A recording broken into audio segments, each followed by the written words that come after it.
नमस्कार मित्रांनो, संजय गांधी निराधार योजना व श्रावण बाळ योजना या दोन्ही योजनांचे 2 महिन्याचे मानधन पात्र लाभार्थ्यांच्या खात्यामध्ये जमा करण्याबाबत एक महत्त्वाचा शासन निर्णय घेण्यात आलेला आहे। पण 10 लाख लाभार्थ्यांच्या खात्यामध्ये मानधन जमा होऊ शकणार नाही। त्याचं नेमकं कारण काय आहे आणि कोणत्या 2 महिन्यांचे मानधन कोणत्या लाभार्थ्यांच्या खात्यामध्ये जमा होणार आहे याबद्दलची संपूर्ण माहिती आपण जाणून घेणार आहोत। तर व्हिडिओ नक्की शेवटपर्यंत पहा।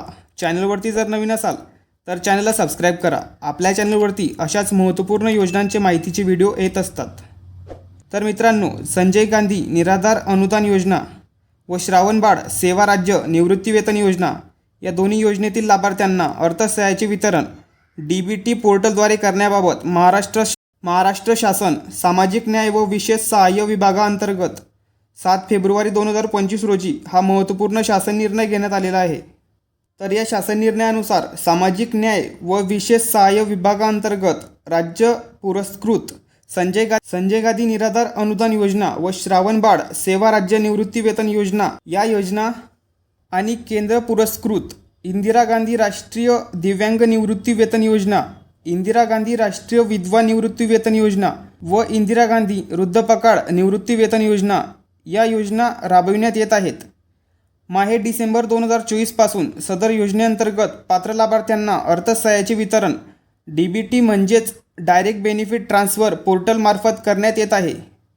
आता माहे जानेवारी व फेब्रुवारी 2025 या 2 महिन्यांचे अर्थसहाय्य वितरण डीबीटी म्हणजेच डायरेक्ट बेनिफिट ट्रान्सफर पोर्टलमार्फत थेट लाभार्थ्यांच्या बँक खात्यामध्ये जमा करावयाची बाब विचाराधीन होती आणि यासाठी 2 महिन्यांचे पैसे डीबीटी पोर्टलद्वारे करण्यात येत आहे।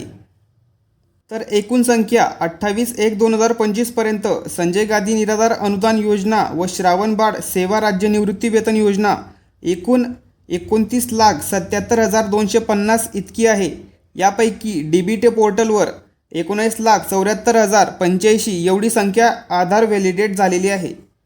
तर माहे जानेवारी आणि फेब्रुवारी या 2 महिन्यांचे पैसे फक्त डीबीटी पोर्टलवर आधार व्हॅलिडेट झालेल्या लाभार्थ्यांनाच करण्याचा शासनाने निर्णय घेतला आहे।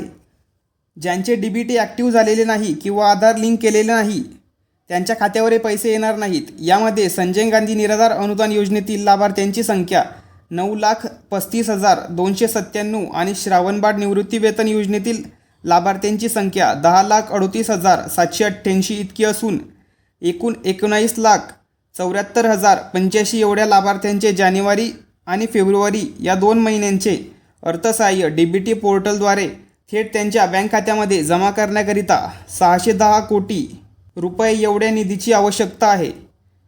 तर 610 कोटी रुपये एवढा निधी राज्य सरकारच्या माध्यमातून वितरित करण्यासाठी पाठवण्यात आला आहे। तर लवकरच पात्र लाभार्थ्यांच्या बँक खात्यामध्ये डीबीटीद्वारे हे पैसे प्राप्त होतील। जर तुम्ही आधार लिंक केले नसेल तर लवकर आधार लिंक करून घ्या, डीबीटी ॲक्टिव्ह करून घ्या। महत्त्वपूर्ण हा व्हिडिओ सर्वांना शेअर करा। चॅनलवरती जर नवीन असाल तर चॅनलला सबस्क्राईब करा।